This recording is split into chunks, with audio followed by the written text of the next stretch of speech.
এই ঐতিহ্যবাহী খেলাগুলো সচরাচর আমাদের চোখে পড়ে না। প্রত্যেক বছর একটা অনুষ্ঠানের মাধ্যমে সবাই মিলে দেখতে পাচ্ছি, এটা একটা আনন্দ সবাই মিলে দেখার। প্রত্যেক বছর হোক, এই ঐতিহ্যগুলো আমরা ধরে রাখি।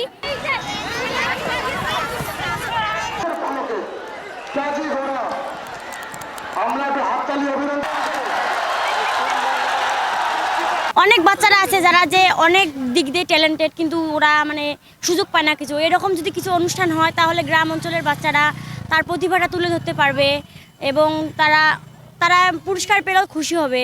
ঐতিহ্যবাহী যে ঘোড়াদৌড় প্রতিযোগিতা অনুষ্ঠিত হবে, এর মাধ্যমে আসলে আমাদের যে গ্রাম বাংলা হারিয়ে যাওয়াগুলো ঐতিহ্যগুলো, এগুলো আসলে আমরাকে ফুটিয়ে তোলার চেষ্টা করছি।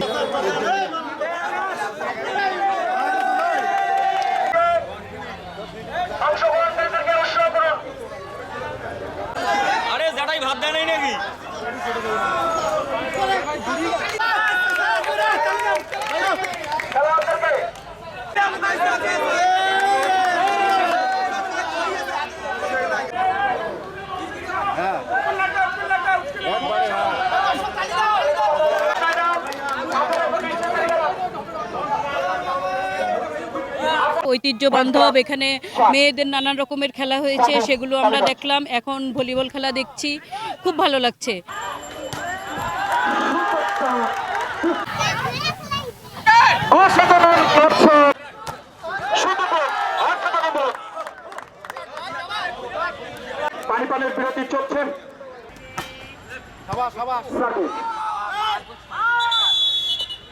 আমরা এই বৈশাখী উৎসবের মাধ্যমে সাজ সাজ রব রব আমাদের জেগে ওঠে।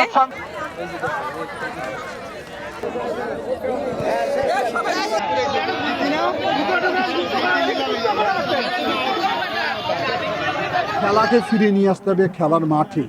সে কারণে শুধু খেলা নয়, সাংস্কৃতিক অঙ্গনে প্রাইমারি স্কুল থেকে বিশ্ববিদ্যালয় পর্যন্ত এই কার্যক্রম অব্যাহত রেখেছি। আমরা নতুন কুড়ি খেলোয়াড় সংগ্রহের একটি কর্মসূচি সারা বাংলাদেশে দেয়া হয়েছে।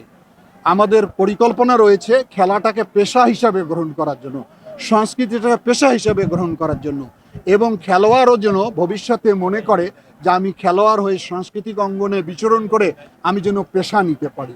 অন্য যেমন পেশা রয়েছে, খেলা এবং সংস্কৃতিকেও আমরা পেশা হিসেবে দেখি।